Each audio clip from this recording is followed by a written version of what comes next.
Daily Words of God. Some people like to infer and imagine, but how far can man's imagination reach? Can it go beyond this world? Is man capable of inferring and imagining the authenticity and accuracy of God's authority? Are the inference and imagination of man capable of allowing him to achieve a knowledge of God's authority? Can they make man truly appreciate and submit to the authority of God? Facts prove that the inference and imagination of man are only a product of man's intellect, and provide not the slightest help or benefit to man's knowledge of God's authority. After reading science fictions, some are able to imagine the moon and what the stars are like.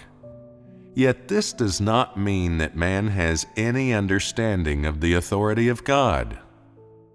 Man's imagination is just that, imagination.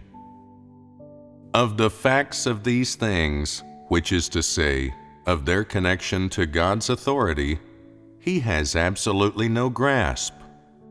So what if you have been to the moon? Does this show that you have a multi-dimensional understanding of God's authority? Does it show that you are able to imagine the breadth of God's authority and power? Since the inference and imagination of man are incapable of allowing him to know the authority of God, what should man do?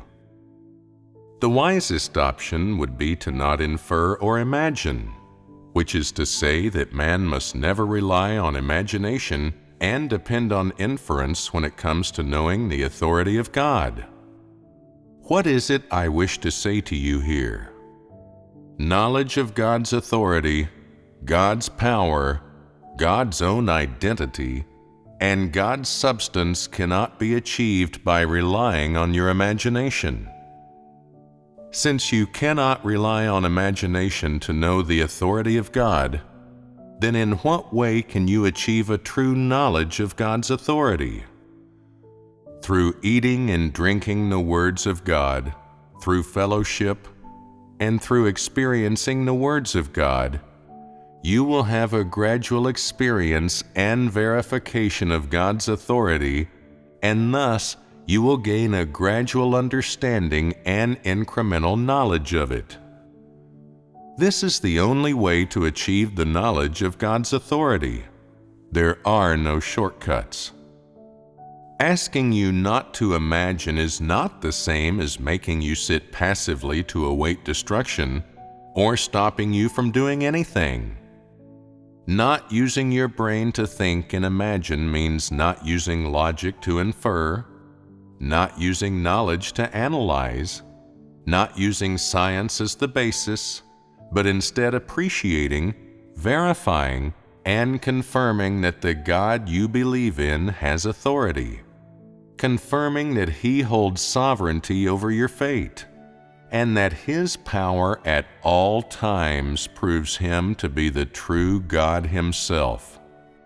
Through the words of God, through the truth, through everything that you encounter in life. This is the only way that anyone can achieve an understanding of God. Some say that they wish to find a simple way of achieving this aim. But can you think of such a way?